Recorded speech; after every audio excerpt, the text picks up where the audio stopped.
Will I see you or? I'm just going to mute my mic. Yeah, okay.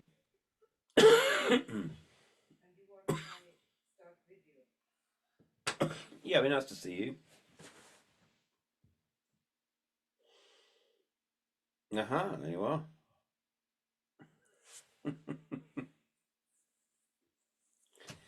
I say maybe it's kind of weird, but it's good. It's good.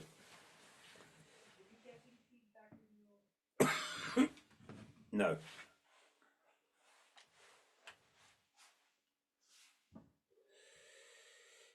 Okay, well we're gonna wait a couple of minutes for see if there's any arrivals, and we'll pause my video.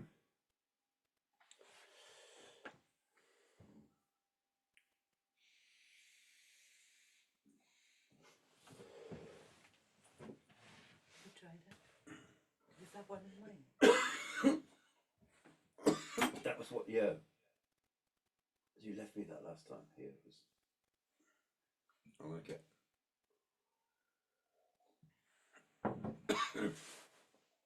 I like it a lot. I was putting it away back in its box and everything because it's like it's too easy. You've got to be careful not to keep hitting on it because it's so. Have you had to charge it? Yeah, I've charged it. Yeah.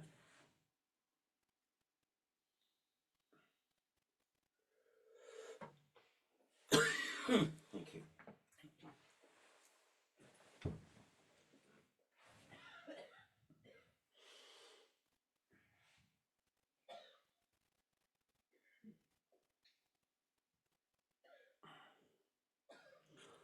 Okay, well, welcome, Shanaz. Great to have you back here, and I'm expecting various people to attend these sessions, but I've derailed it a bit because I've cancelled the last 2 or 3 because I've been sick myself and obviously had Mum's funeral, so I'm going to use this time to start off. Actually, I'm going to close the door if that's okay, because I can hear myself on a slight delay. No, I think it'll be fine as long as you're comfy there. I just don't want to. I feel rude slamming closing the door. I'm not slamming the door.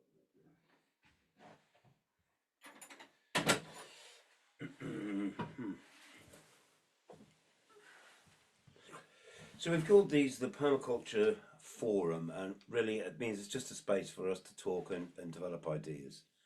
And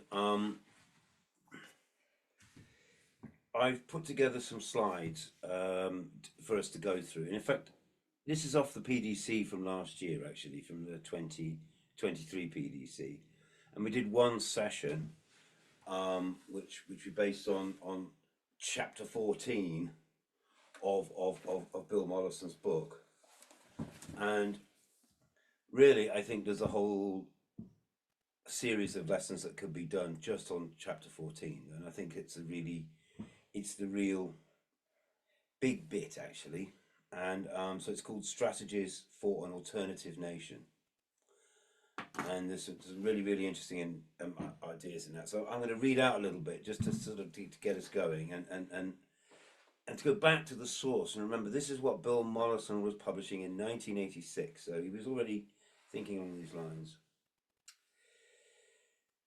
The pragmatic and practical approach to the main body of this work largely omits reference to those visions or beliefs classifiable as spiritual or mystical.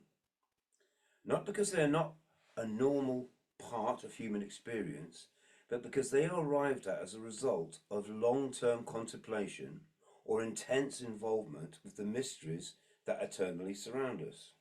We may dream understanding, but it is something we cannot demand, define, or teach to others.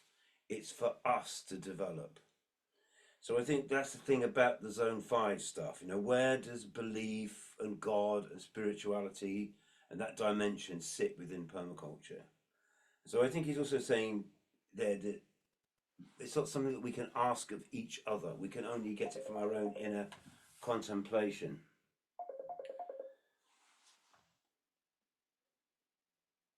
Hello. Oh, there's Laura. Hello, Laura. Hello. Is that Andre? Oh, let me send. Yes, let me give you the link. I'll post you the link to. It's on. We're on Zoom.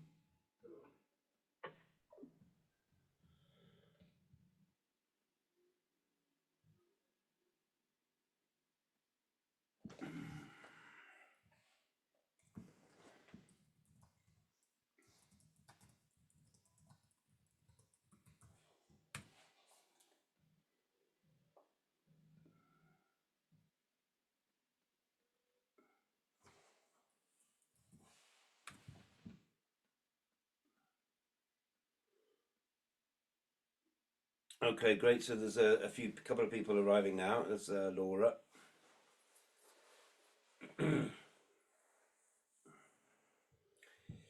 And Andre is just trying to reach us as well, so that's great. So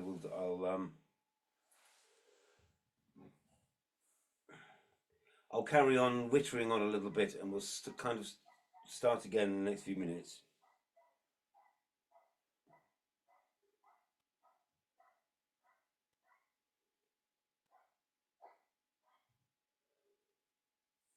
Yeah, so great. It's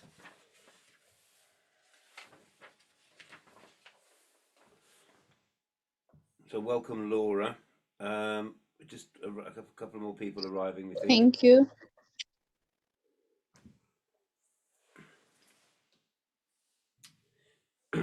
So I'm going to say again. So I am recording this, and I will post it onto our website. So we'll have it as a reference. And I've also posted. I'm going to use a PowerPoint slideshow, and I've also posted a PDF of that on the website as well, so that it doesn't matter so much if people miss these sessions; they can catch up afterwards. And what we're talking about over the next 6 weeks is permaculture and leadership. And I've sort of pulled that out as a particular sort of strand is because obviously we have to take initiative, and the permaculture process begins with a degree of taking responsibility. How are we going to face adversity? How are we going to improve, the situation that we're in? And that takes a degree of decision making and planning and leadership. We're talking about permaculture design, of how we affect change in the world around us, and working throughout our permaculture ethics. So, and there's a chapter of the designer's manual of Bill Mollison's amazing book, chapter 14, the final chapter, which is strategies for an alternative nation. And we could say this, and it says this in this text. I was going to read out a little passage. We'll see if I have time. We can have all the brilliant ideas in the world about rainwater catchment and flood alleviation and how we might go about restoring depleted soils and damaged ecosystems.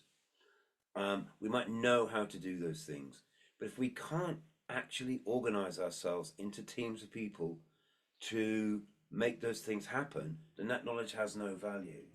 So the question within the heart of permaculture is, how do we set in motion the changes that we know, that we want to see, the potentials that we want to see, and also to mitigate the damage that we know our society is doing in the way that it's behaving.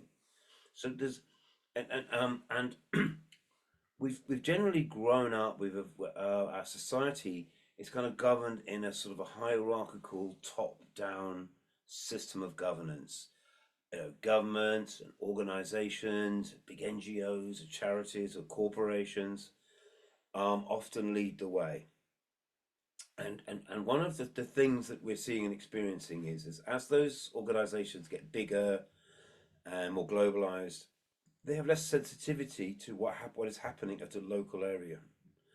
And we're also seeing examples where they're not paying attention to us.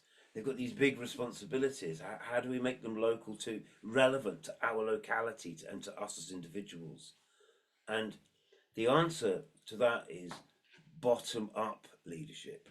In some way, there has to be a connection between the initiatives that are coming down, whether it's the United Nations Food Programme or whether it's large-scale NGOs,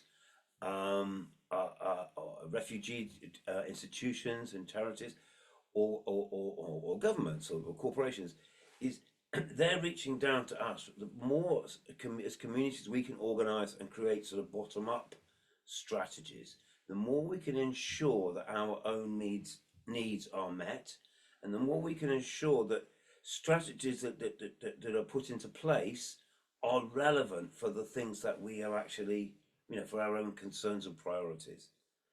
So this leads us to thinking about how we organise more bioregionally.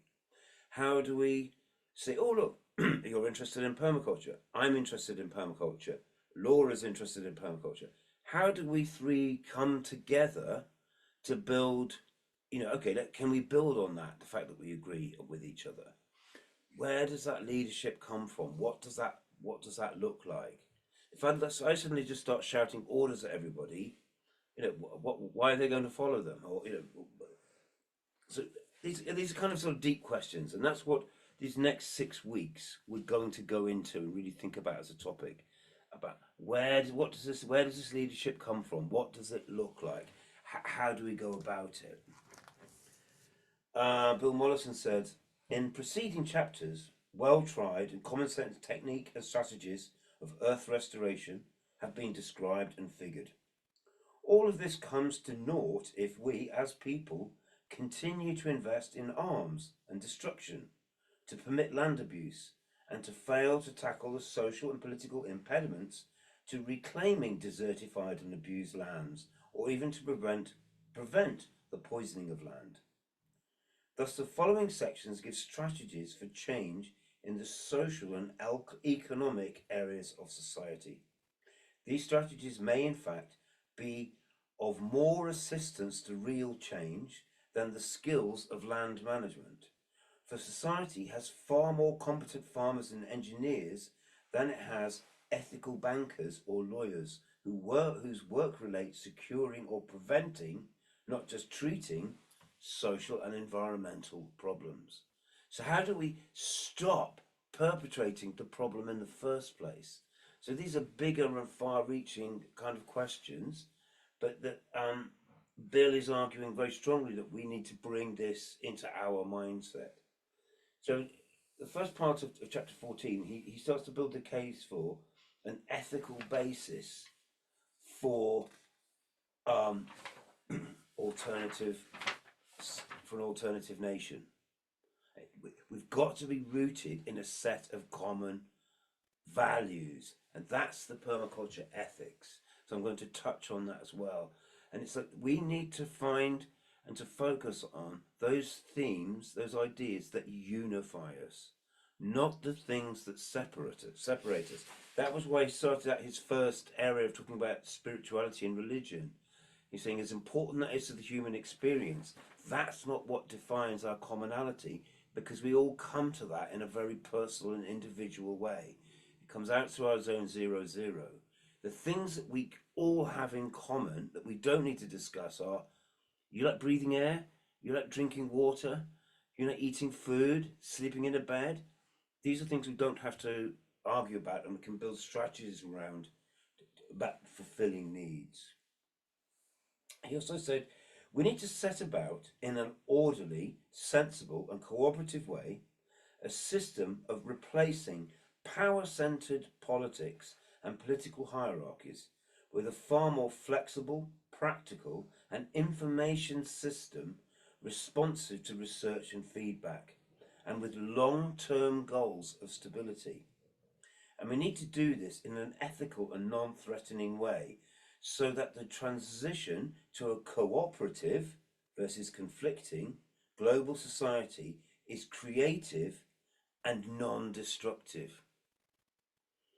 The world needs a new, non-polarized and non-contentious politic, not one made possible by those in situations that promote a left-right, black-white, capitalist-communist, believer-infidel thinking, Such systems are, like it or not, promoting antagonism and destroying cooperation and interdependence.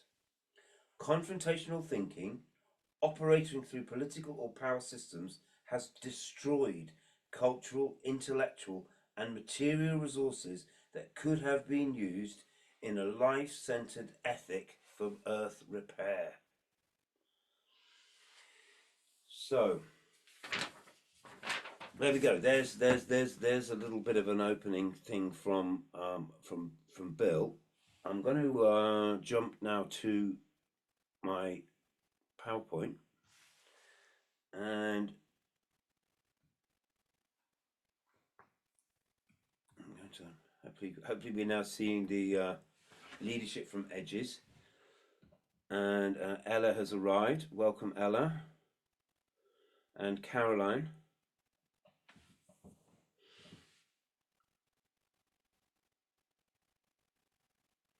There we go. So just a reminder to welcome everyone. A reminder that this meeting is being recorded just for the purposes of sharing amongst ourselves. I hope that's okay. And we're tackling, in these 6 sessions, we're tackling the idea of permaculture and leadership. And what does leadership look like in a permaculture context? And really thinking about the enormous, the challenges that we have before us. Okay. Can I just get rid of this thing? There we go. So a lovely image here of suggesting edges, and we're interested in, where 2 different things come up against in 2 different communities, or a forest and a prairie, or the land and the shore. We get a unique set of conditions at an edge. It's not quite land, it's not quite sea, it's not quite wet, it's not quite dry. And within that, you get a range of different and new conditions. And from there, new things can emerge. We get a greater diversity and a range of opportunities. So we're interested about that maybe new ideas, new leadership, new patterns often come from edges. And I think about this a lot in terms of the edge between older people and younger people. Older people are more experienced, younger people are more receptive to new ideas. It's an edge there, isn't there? I think that when reading the words of Bill Mollison, we're thinking about where's the change is going to come from in our world to stop these destructive patterns. I think that leadership is going to come from the edge of youth. And I think there's a lot of younger people who are refusing to accept climate change, environmental destruction, genocide in Gaza, or however where we might look. It's often younger people are more receptive. That's what I mean by an edge. That's a social edge between different parts of society. So there are edges in the landscape and in geography, but also edges in the way that we might think. I think about people, the refugee community of people who've been displaced and being pushed to a social edge, a physical edge, to a new place where they have to be ready to accept new information and adapt to suit the new environment they're in. I think that there's a certain kind of leadership and human experience that is coming from those edges that we all need, as humankind needs as a part of how we deal with this process of intense change and challenge that we find ourselves in here in 2024. So these are the ideas that really I want to bring alive through these sessions.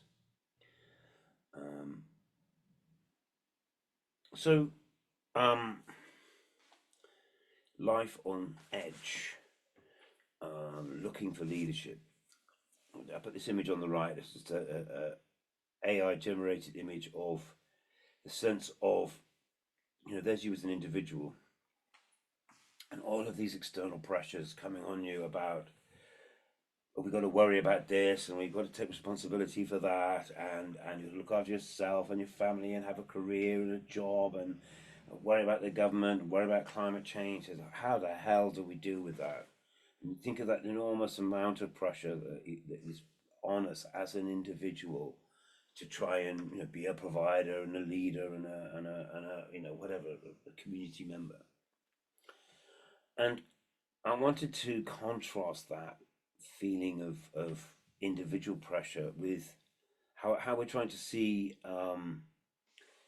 Sector 39, that rather than just thinking all the pressures on us as an individual, that maybe just at the heart is, well, it's supposed to represent the 3 ethics and 12 principles of permaculture, but also is if we can face our challenges as a group and use our ethics and principles as a tool then to develop responses. That's where leadership comes from, not from sort of arbitrary actions or personal sacrifice. It comes from formulating a plan that's rooted in the ethics of permaculture, because that's what brings us together, and the principles, which is what tells us about how to proceed. So that's a thought I want us to hold into mind as permaculture practitioners. We're trying to formulate a response. We're trying to feel a degree of responsibility. Oh, the world's a terrible place, or my life's very challenging. Okay, are we going to blame other people, or are we going to build a plan to respond to that? And that's where this process begins from. This little graphic is this is world leadership. This is the in 2015, the world came together in Paris to set targets for the next 30 years for climate change. We know that this is this big problem, that we're burning all this coal, gas and oil, and chopping down trees and doing monoculture farming, and that's causing 40 billion tons of carbon dioxide, carbon to go into the atmosphere every year, CO2 emissions, 40 billion tons. There we are, 2020. The agreement is over the next 3 decades, having a vision of 30 years, that we can collapse that down to about 5 billion tons. We can turn farming from being the source of 5 billion tons of emissions to being a net carbon sink by going organic, by doing permaculture farming. And we can use technology to mechanically remove some of that carbon dioxide. That's what the Paris Climate Agreement said. That's what all of our countries signed up to. But the truth of it is, we haven't done it. Our emissions are still rising here in 2024. The revolution in farming is only just beginning, and we're still yet to see where the carbon capture and storage is going to come from.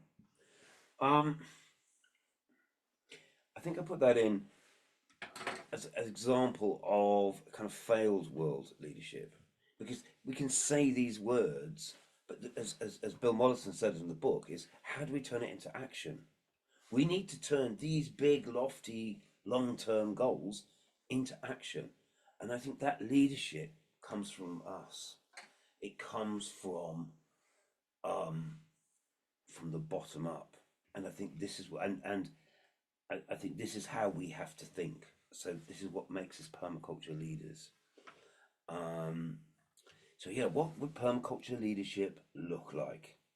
Well, I would say it's going to be rooted in these ethics and principles, because that's our design methodology. That's the thing that we can use to share and discuss with other people. What is permaculture? Well, it's a set of ethics, 12 principles, and a set of design tools to action those things. And then our challenge is, as we come together, can we define long-term goals, and can we express them in ways which are meaningful to us? Like, I don't know how we achieve these big, huge goals on the climate change graph, but as a community, maybe we can set goals which help contribute to that. And the two things that I think that I've got from permaculture over the years is permaculture to work, you have to be consistent. It's not about doing loads and then forgetting about it a bit. It's about maintaining a consistent approach and following a pattern so that you can visually see the impact that you're having. But then also understand is whatever you're doing, it won't be perfectly correct, and also conditions are constantly changing. So as you learn, as you implement your design, you have to learn, accept new information, and allow the design to evolve. So when we're starting to think about permaculture leadership, when we start to think about how do we initiate responses within our communities that speak to this bigger picture, the climate change thing, or but are relevant to us in our present situation. So yeah, we've got we have our ethics and principles within permaculture, and I like to go back and use this as a reference point, because I think to some people, because permaculture is not one thing, it's an approach, it's a way of problem solving, a way of thinking. Sometimes for people, some people that sounds a bit nebulous, a bit wishy-washy, unstructured, a bit vague, and it isn't. I would argue it's the opposite. It's actually very precise. But it's saying is, you know, we're never perfect. We're using this as a steering mechanism. We're doing our best to stay within this zone of earth care, people care, fair share. And sometimes we have to do, you know, a little bit of compromise of one to achieve the other. And our principles are how we continually behave in a way that keep us within this zone. So let's explore that a little bit. I mean, just again, a recap how new people are to this. The idea that there are 12 principles in permaculture, rather like the hours of a clock. It's a continuous cycle. There isn't really a beginning and there isn't really an end. And that they're summarized with an image, an icon, a statement, and a saying. So there's different ways to help us remember them. But at midday, midnight, 12 o'clock, we have the butterfly, which represents change, that things are constantly changing. And because things are constantly changing, we need to be ready to take in new information. We need to observe and interact. And so within this first principle of permaculture is we're trying to turn problems onto their head so that they become solutions. We're given the idea or the challenge to think that a problem and its solution are just the inverse of the same thing. And if we can, and that in the work that we're doing, we need to address the source of the problem, not just be contending with the symptoms of that problem. So we're looking to try and solve things, and we solve problems through design, through strategies that unfold over time. Again, so rather than just saying, oh, I don't have any money, give me money, or now I've spent that money, give me money, is we've got to solve the problem of why do you need money? Why haven't you got any? What process can we set up in, you know, to fulfill that function? So address the cause and not the effect. And we're also reminded within permaculture that we all see things differently. Beauty is in the eye of the beholder, as a saying that we use in association with this. So your observations might be different from my observations, but that doesn't have to lead us to conflict. We respect each, we have an individual perspective, and we can learn from each other. When we're doing observing and interacting, and we're thinking about how do we set about meeting our needs, and that first ethic, the fair share ethic in permaculture, is about feed yourself first, but don't be greedy. Save some leftovers for the rest of your family, for your neighbors, for your friends, to also build, to invest in future things. Um, um, how we meet our needs involves building strategies. And building strategies basically begin with, through observation, we build systems that catch and store energy. We're going to start gathering the materials, the resources, the information, the knowledge that we need to fulfill our needs. Now, in a very real and practical way, we know that we need to catch and manage water. We need to catch and manage and develop soil. We can build soil with composting systems. We can develop the diversity of gardens through seed saving, plants multiplying.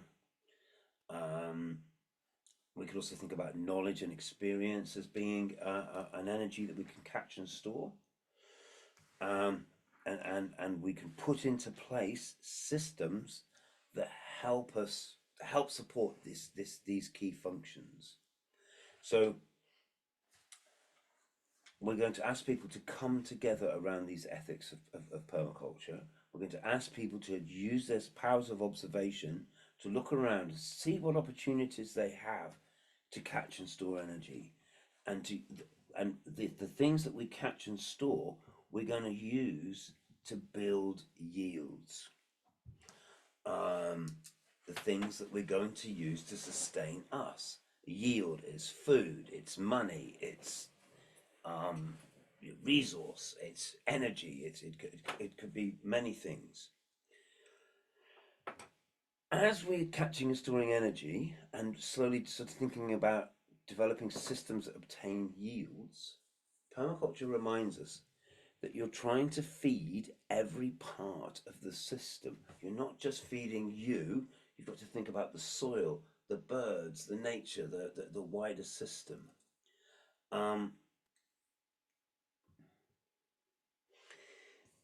In a broader way, in whatever system it is you're developing you have to meet the needs of that system and have some resource left over for reinvestment for it to be able to grow. And the third thing that we're reminded of is that these yields, the things that come from systems that we develop, you get unintended ones. You get things that you didn't plan for or anticipate. Sometimes there's social interactions that happen around what you're doing, or many other unintended, or it might have a boost for nature, or you might learn something from it in a different way. So there's many different outcomes that come, not always anticipated. As we've been observing and interacting, we're building systems that catch and store energy, and then we're organizing those systems to generate yields. As we do that, as we develop our design, it gives us information, it gives us feedback. It says, hey, this bit's working quite well, this bit's not working quite so well. What changes can we make? And we can keep asking ourselves these very simple evaluation questions. What's working well? Are there any also problems that we need to address? What changes can I make to improve or address those problems? If we're just allowing our system to slowly evolve, and we're asking ourselves these questions, and we're constantly making adjustments, then the system we're working with improves. We've got an interaction between ourselves and other components of the system. These are the principles of permaculture. What we really learn when we interact with nature. And I'm putting this to you in the context of leadership, about how you're going to bring permaculture into your project work and be effective. Now, principle 5 reminds us that we are looking to use and value natural resources and services. So focus on what is already locally available. If you always need something from far away to be able to do the first thing, nothing's going to happen. Build systems that self-regulate and can build on themselves. So as you develop, let's say, a productive garden, it will self-regulate because you'll create more niches and habitats, birds or other insects, and have a more balanced population that help drive your composting process, your soil fertility processes. All of these things become connected. So focus on local and available resources, build systems that can self-regulate and build on themselves. Think about a food forest. Think about how it builds on itself. As the trees develop, you get more leaf drop, you get more soil building, more shading, and then you get a richer, more diverse soil forming. These are the ideas that we want to take forward. Principle 6 is about waste, that we're designing to eliminate waste. If you look around and see any resource locally that is not being used, that's your opportunity. Whether it's underemployed people or piles of animal manure that haven't been composted or a derelict piece of land. These include these will be your opportunities. Your opportunities lie in the waste stream. This includes people. So we have to be open and inclusive to people, or by being so, we open up our possibilities. So those first 6 principles of permaculture, kind of a recap. I know that we've been through them before. I'm trying to think about it in the context of leadership. But those first 6 are what nature teaches us when we allow nature to be our teacher. And then the second 6 is really about design. So, and we're asked to think, to design from patterns to detail, from the general to the specific. And that's a design process. And it says, get the key elements in the right place. So you don't have to worry about the details until you got the path, the raised bed, the house, the structural elements, the key elements of the design first. And when we've got those in place, everything else can then sort of hang off that. So whether we're working in a community project or a refugee garden, what are the key elements that you need to get in place first before you start worrying about your seeds or your seedlings? Details follow. So it's about starting with the big picture, starting with an overview, and then slowly focusing in onto the elements that you're going to work with. Nature always builds connections. It builds mutually beneficial relationships. So there's a thing called synergy. The success or progress of one aspect of a system can contribute and support the development of another aspect of a system. So as we develop our permaculture response, we're looking to build links with like-minded groups, like-minded people, like-minded initiatives, or to link together the natural part of our system or our water harvesting, or to think in a joined up way.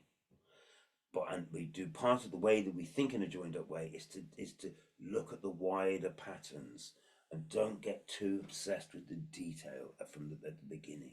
The detail comes after. We're encouraged to design by small and slow solutions, to initiate, which means starting small and making many small steps. As you progress, as you develop, you can accept feedback, you can make adaptations, you can respond to the changes that might be happening around. You might be responding to changes that you yourself have initiated through your project. And your own plan needs to evolve to take that on board. If we make mistakes at a small scale, we can adapt and we can learn. If we make mistakes at a large scale, they can be potentially catastrophic. So the way that we build resilient and strong projects is by starting off small and growing slowly but steadily, but sticking within these ethics and principles. Use and value diversity. Don't put all your eggs in one basket. Think about the difference of different strands to what you're trying to do to give a resilience through diversity. Think about a diversity of different crops, gives a diversity of different yields, yields that come at different times and support different functions. Not just sort of, you know, the monoculture of growing a single crop and then being so reliant on the price on the particular day that you harvest, rather than having a range of diverse yields. But also think about the diversity of people and how projects, again, can often do well by finding the edges of where you overlap with other communities so that you can develop relationships with different areas of the community, whether it's young mothers or older people or children or orphans or individuals with behavioral differences. How can we use and value that totality of human experience? And again, this diversity of inputs creates a stability and gives us also, whatever it is you're designing, a much wider ability to deal with diversity, to build a much broader range of relationships around it. Back to edges. Use edges and value the marginal. Change comes from edges. Change calls for leadership, design, and planning. Change calls for re-evaluation of goals, challenges, and even resources that we can use. So back to the idea, change is as inevitable as the seasons. But also think about the pace of change. Sometimes certain change has been driven by political reasons or economic reasons, and it really helps for us to see those patterns and to move accordingly. So change is always difficult, it's always challenging, and we often fight and push back against change. But change always creates new opportunities as well. That's what comes with the nature of it. So we have to allow change to inform our designs. So as a leader, as a project initiator, whatever you're doing won't be 100% right. And even if it is 100% right, only will be for a moment, because things change. So we have to be ready to accept new information, the observe and interact process. Again, back to number one is keep evaluating. Okay, so I put a few little thoughts here about permaculture as a tool for managing change. So, on one level, permaculture is profoundly simple. It's looking at the complexity of everything and saying, oh, it fits into a pattern. And it's also saying holistic means everything's connected to everything else. Permaculture's values based and has these ethics within it that sort of test us to push ourselves, to eliminate waste, to don't consume more than you need, to initiate strategies that catch and store energy. Permaculture is ecology based and suggests and creates holistic designs and management systems. And these can be applied to anything. Permaculture is a collective endeavor. And through permaculture, we're being open to an ongoing co-evolutionary change. and setting in motion benefits, improvements that can benefit all, um, including permaculture and our own inner landscape. At this time, people experiencing all sorts of anxiety, whether it, dislocation, poverty, climate change, food insecurity, a breakdown of society, stresses on families. Um, all of this creates inner turmoil for us. And by consistently applying yourself to the things immediately around you, building a garden that catches and stores energy, develops yields that help nourishes you, that creates sets in motion a system that you can continually improve and tweak and manage, that's the first step to reclaiming your own inner calm, your own inner landscape. And then from that place of calm can then initiate a degree of leadership to the people around you. So it's definitely leading through action and having having a consistent intention of working to conform with the principles, ethics, and principles within permaculture. It's there for us. So I'd break this down. Different ways of thinking about things is leadership. Well, leadership's about actions. It's about, hey, you go over there, do this, do that. Those actions don't mean anything if they're not rooted in a plan. And for people to want to have to go along with the actions that you're suggesting, they need to be bought into the plan. And plans come out of ideas and designs, a discursive, inclusive process. And that ideas and designs, again, draw deeper on our own feelings, passions, insecurities, the things that drive us. And how we see and understand our feelings and passions sits within a wider worldview and values and belief. So I think I'm coming back to what the Bill Mollison quote I had at the beginning, which is that the things that drawing us together here, the patterns, not the detail, is our worldview. It's our values and belief. And that's the bottom line that's drawing us into permaculture is let's take a degree of responsibility. Let's try and operate within the principles of ecology. Let's operate in a way in which is people-centered and is healing and regenerative. That's the thing that's drawing us in. Okay, so from that comes our feelings and passions, which then start to inform ideas and designs. And that might be and then from your ideas and designs comes your plan for your garden, for your community venture, for your training course, for your training center, whatever it is that you're wanting. And then that breaks down then into actions that you need to then take to achieve these goals. So with permaculture and holistic approach, we might be trying to motivate individual people to take actions, but we need to be able to show to them and demonstrate to them and include them to see how those actions fall out of a plan, which is part of a bigger long-term idea and a design, which is informed by our own, our inner desires to try and create harmony and connectivity in the world. That's what permaculture is there to help us achieve.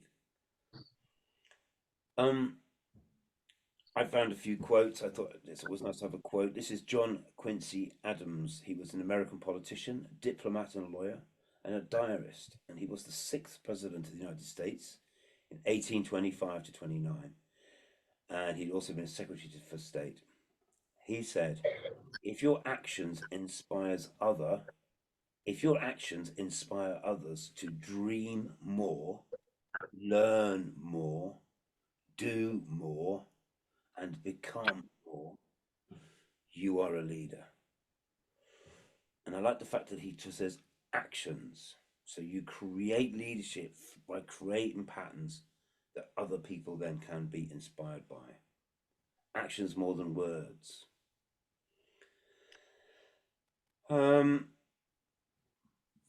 What's this one? Okay. Plan and be ready to shift gears. In the face of a crisis, quick action can keep a crisis from escalating into a disaster. Although you won't have all the information or resources you need, it's imperative to act both quickly and deliberately.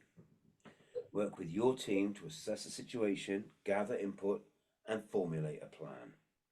Now, so we might experience rapid change. We might inform, like we've talked about degrees of instability in the world. We might have a climate event. We might have a political disturbance. Where there might be any kind of crisis. As a leader, we need to act quickly and deliberately, and to work with the people around us to build a plan. And I think that this then gives an insight into resilience. Is we need to already be feeling as a community that we're kind of working together on the same page, that we've found things which draw us in together.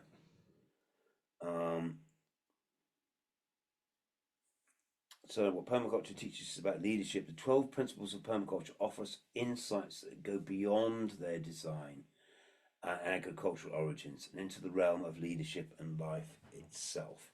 Think about how, obviously, there's ethics and principles. We can apply that to a simple project or a garden design, but think about how in a broader way it might actually bring us together to be able to address many other aspects of life and community and sustainability.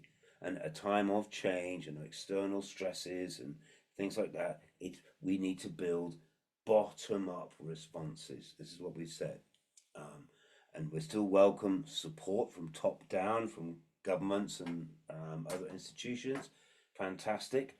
But we can't be waiting forever for them to come and rescue us. We have to organise from the bottom up and within our communities.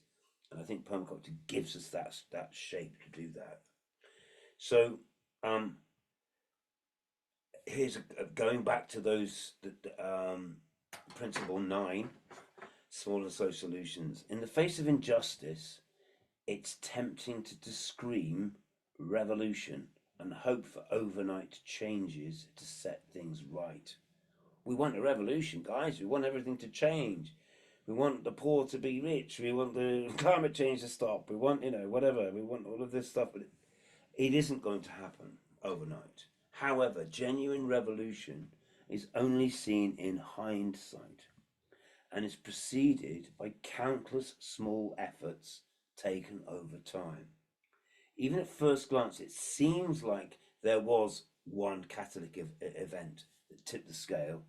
It wasn't.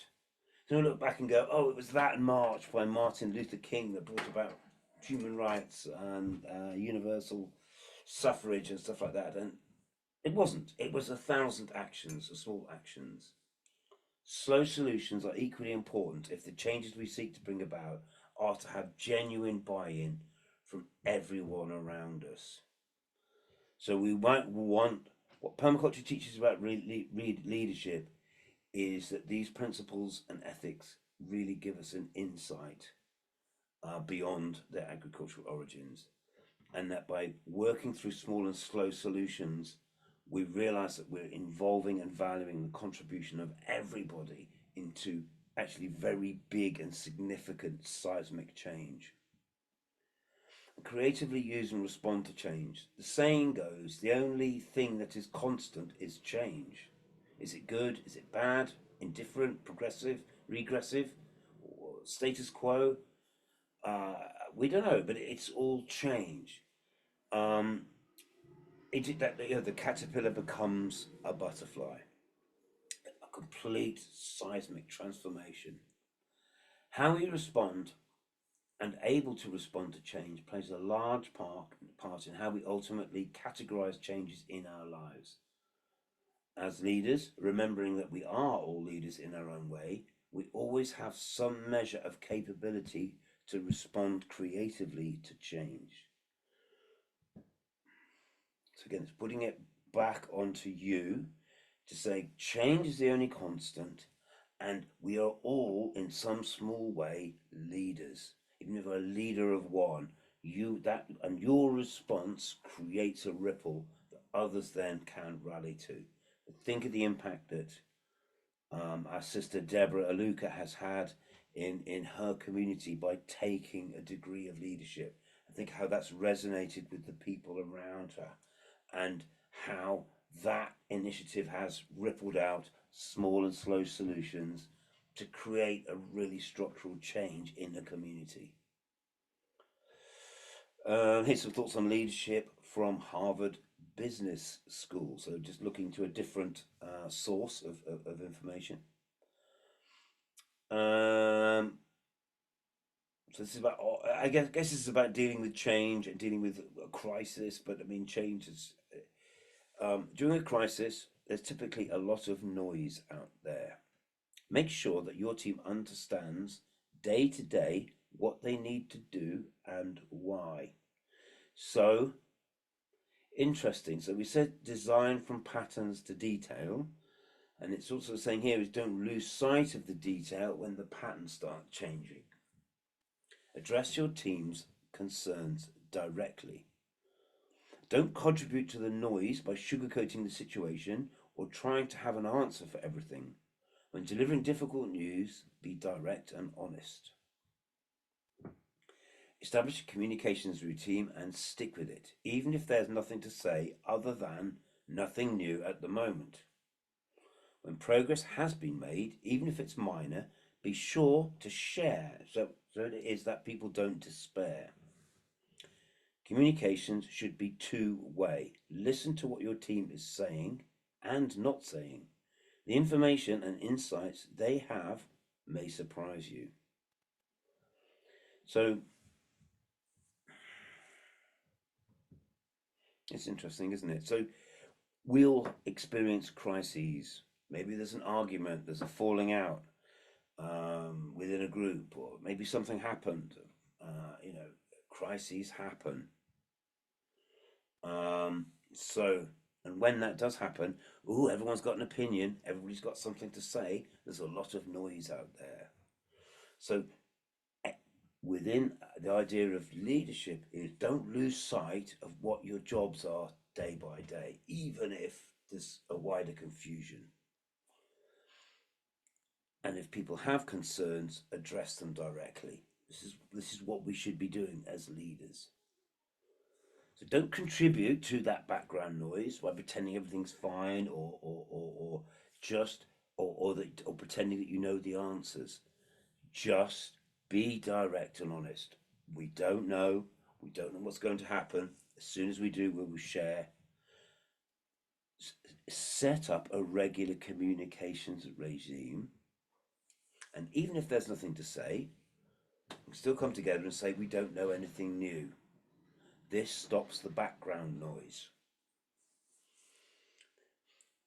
All groups become dysfunctional at some point. Some kind of crisis can come from within, from without. And this is a great checklist for focusing how to get things back on track. So even if we've made minor progress, we can share that with everyone and avoid despair. Communication should be two-way. So this again is the lesson that we've also got from our permaculture, from principle 4, it's the feedback. Everything runs on feedback. We must listen to our team members, we must listen to the people around us, and we might often be surprised by what we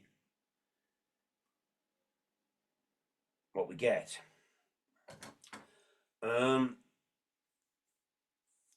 After a crisis has abated, you should expect a new normal, new processes, new strategies, and culture to emerge.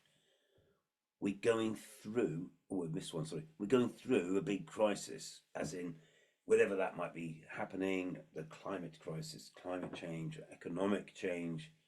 We need to think about, as leaders, how we will prepare ourselves and deal with that as we experience that as a community.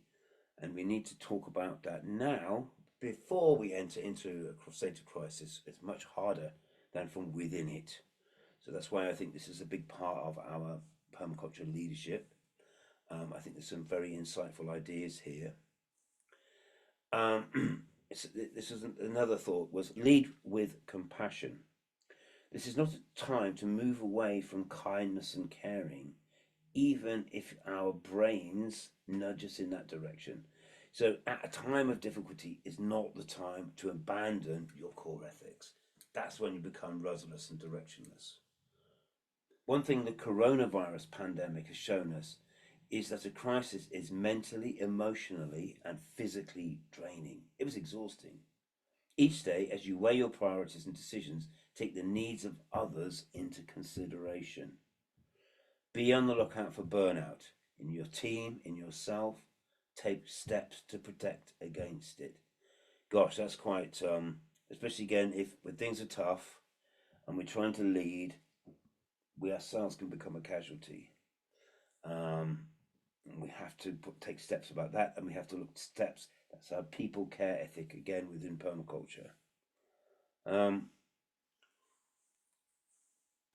Okay, rather than trying to just power through all of this, I'm going to stop at lead with compassion. This is part of a 6-part series, and I'm going to be really, really interested to hear people's own experiences and own thoughts within that. So I'm going to stop now, and we'll have a chance to have a bit of a go round. If anyone has anything they would like to share or contribute from that. Thank you, everyone.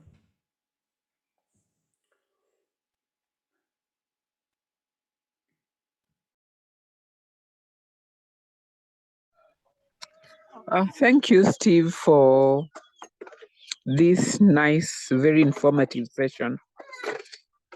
I think a lot of us are learning because being that we are working in the community and permaculture is a relatively new thing, it means that we are all leaders in this field. Yeah, so we need to be equipped in order to be able to be effective in the communities we are working with. Thank you. Thank you very much, Caroline. And yeah, and I think there's a theme here for us to really continue to explore. And thank you for your comments.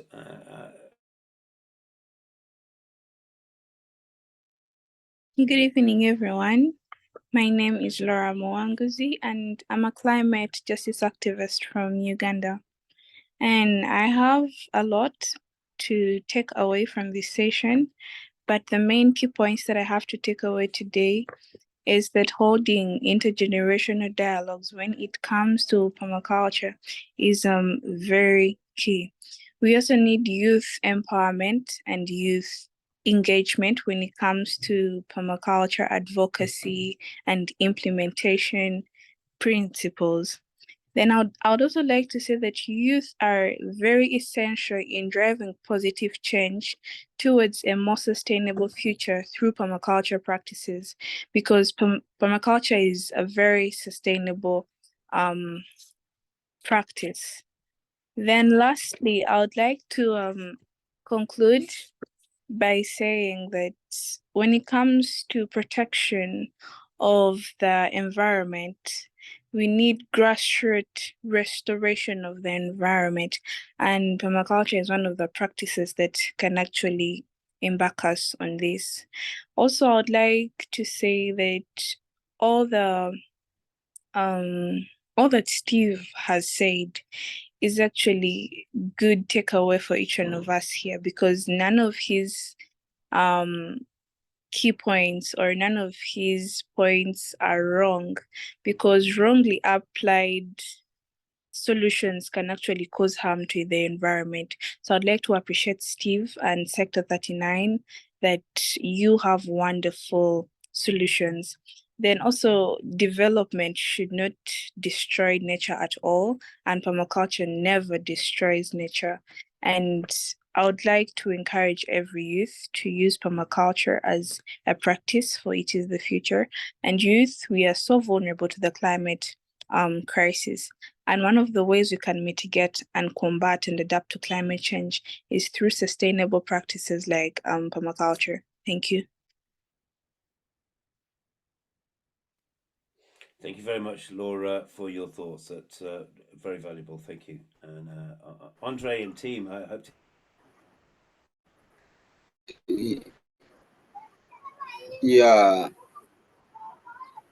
Yeah, maybe greet everyone here.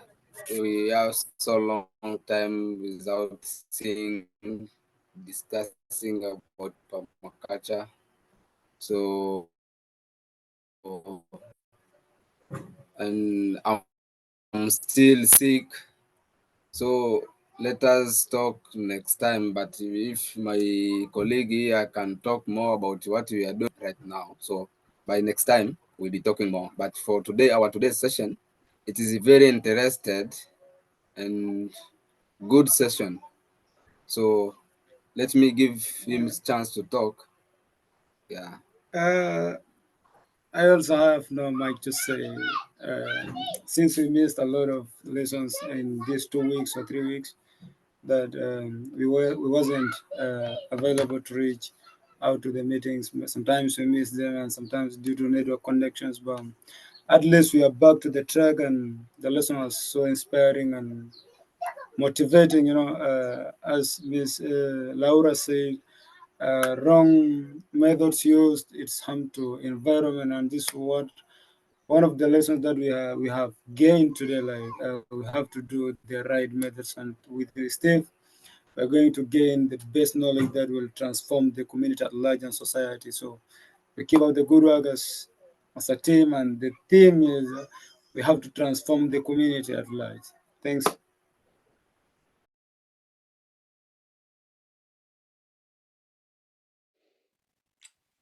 Tommy, can we hear from you? Tommy, can you hear me, as it has been said? Yeah, hey, yeah, I can hear you. How are you, everybody? Um, Hi, I'm Tommy, and I'm calling in from Namibia right now. I'm in Windhoek. Yeah, I know Steve. I've met you a couple of times, and you've always been a wonderful teacher. And yeah, thank you for carrying on. It's always a very interesting sessions, and this is what we're trying to do here in Namibia right now. It's a greening sort of like desert project, and yeah, we're using much of the principles and ethics of permaculture, designing, water-wise, all this. So yeah, it's always very interesting to get to this kind of sessions, and you feel refreshed and you feel, yeah, it's always a learning. So thank you very much, and thank you everybody for coming through, and looking forward to looking at previous recordings. If you've got previous recordings, please share us the links, and also the presentation material would be nice to review. It was such a wonderful session. Thank you so much. Thank you, Tommy. Excited to hear you in Namibia, and just celebrating their anniversary as well the other day. Yeah. I was reminded because I was there in March the 21st, 1990, so a long time. Oh, that's a long. But no, seriously, that's really great. And I see that brother Godfrey is there. So we're just winding up the session, Godfrey, but we'd love to hear some thoughts from you. And yeah, welcome. Yeah, brother Steve, sorry. Let Please go ahead. We'll come to Godfrey after. no let, let him talk first. I will talk later. Okay, Godfrey, please.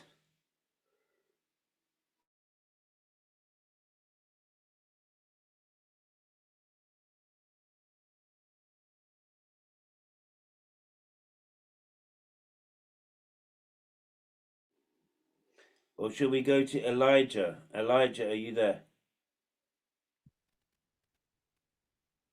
Yeah, sure, man. Thank Hi everyone. I'm Elijah Juice. I'm based in Uganda.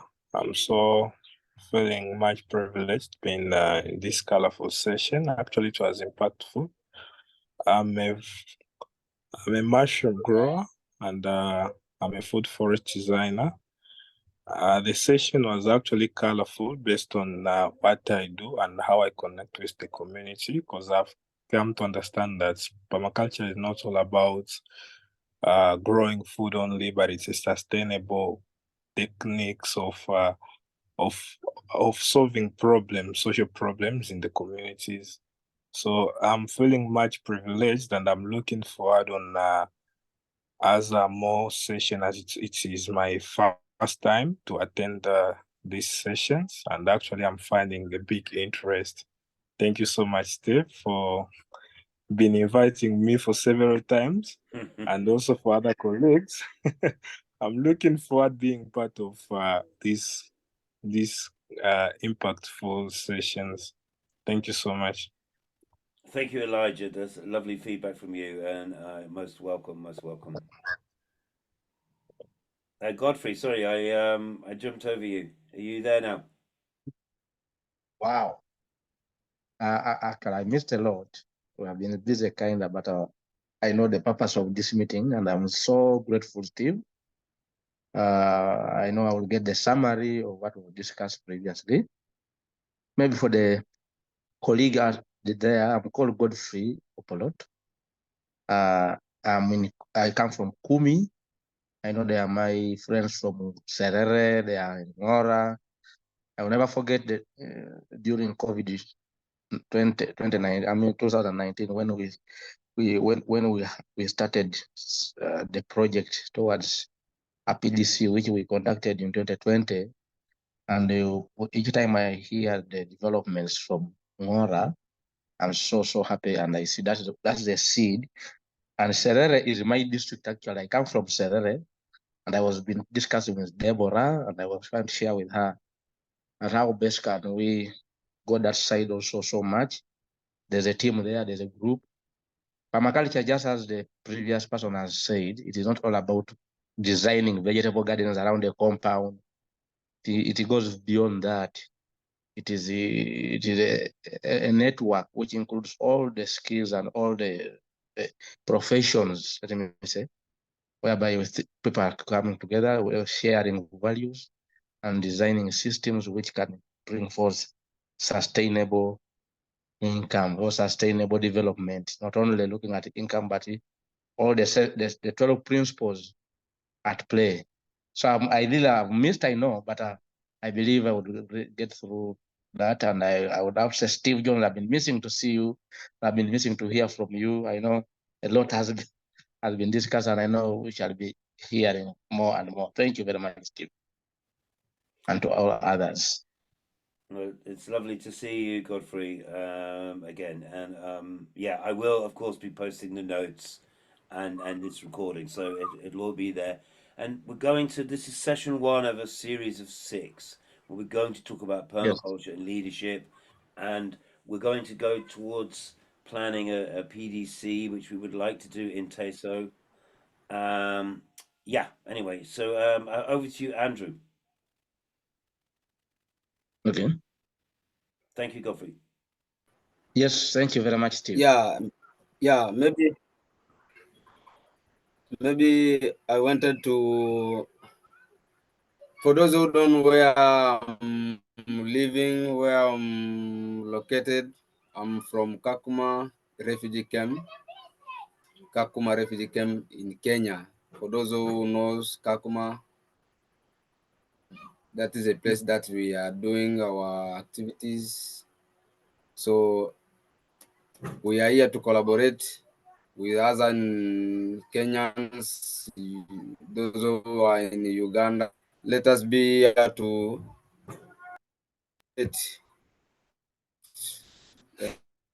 some ideas, projects. Yes. So that will be better for us. Thank you. Thank you very much. I strongly believe, Andre, that refugee communities in places like Kakuma have, within the context of leadership, you have so much to. There's very, very many people there who are looking to follow patterns that can be more helpful, and from that you can create very powerful examples that other people can follow. And I hope that by working together, we can support you to achieve that as a goal. And we Then, appreciate it's very difficult, but this is the situation that we're in, and this is what we have to do. And I'm thinking very much of people like yourself in the thinking behind these lectures. So let's hope that we can really make the most of each week, and this sequence will grow. okay. Anyone else? Shanaz, I'm aware you have been silent. I don't want to put you on the spot. Would you like to just greet everyone or check in?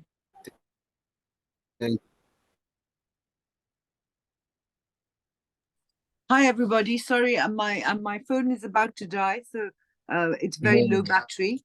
Good afternoon to everybody. It's very interesting to hear you. You're inspiring, Steve, and it was very interesting to hear Laura. I think most of the others we've met. I haven't met Tommy. Hello, Tommy. And we've met Andre before, and I think Godfrey I haven't met, but Laura, it was wonderful to hear you speak and listening to you and all the points that you made really, really resonated very deeply, because it's so important for people at the fringes and at the youth to be so involved in how we take our message forward. And in this world right now, I mean, permaculture seems to be one of the unifying solutions that are good for people, good for the earth, and we can apply to all areas of our life. So I'm always inspired by you, Steve, and have been for years, and very nice to meet all of you. And I'm sorry if my phone just dies, because it's quite likely to. And hope to see you again. I'm not always able to attend, but I will do my best. Okay. Sure, thank you. So what we're going to just wrap it up as the last few minutes. But obviously I think in this session, if I present for about 60 minutes and then we just have whatever time's left to chat, that is a really good way. Very good to see you again, my friends in Kakuma. And we'll keep thinking about this as ongoing. And also, yes, thank you also, Laura, for your very insightful thoughts. And really on that theme of edges, of looking at the elders and the youngers and thinking about the social edges, how important that is. Yeah. So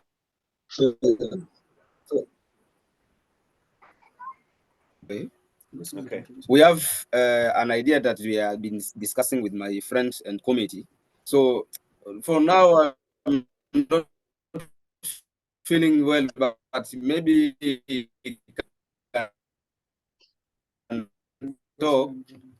can talk. Maybe it can be very important for maybe our colleague to hear about what we are planning for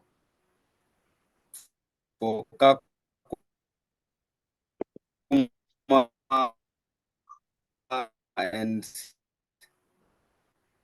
for our community here in the camp. So maybe I can give a planning.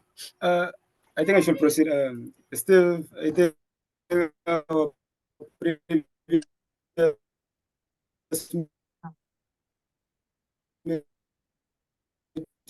or previous meeting I heard about, and as well we came up with an idea like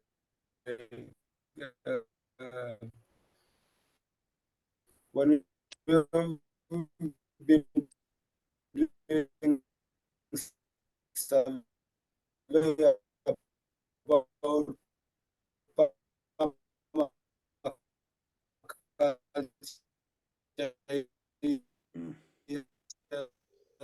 Okay, we're not quite hearing you. Just breaking up a bit. If we just try turning our cameras off and letting you speak. Why can't you guys open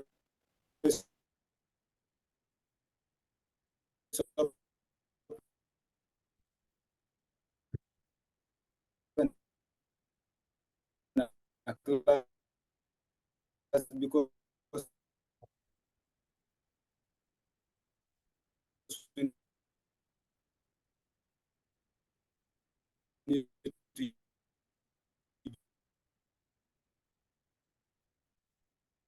join,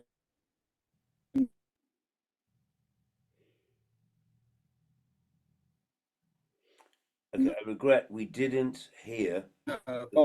permaculture class, and then let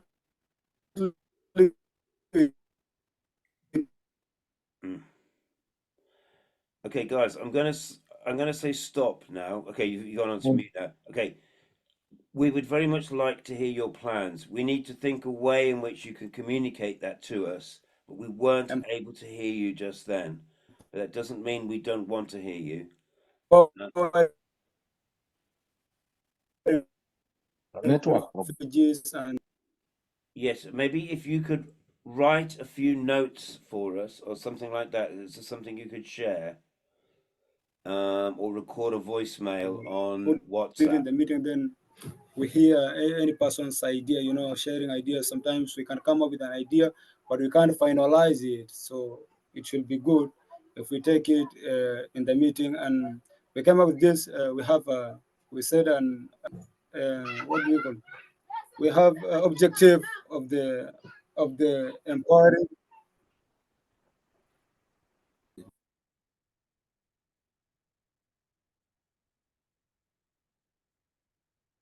Wow.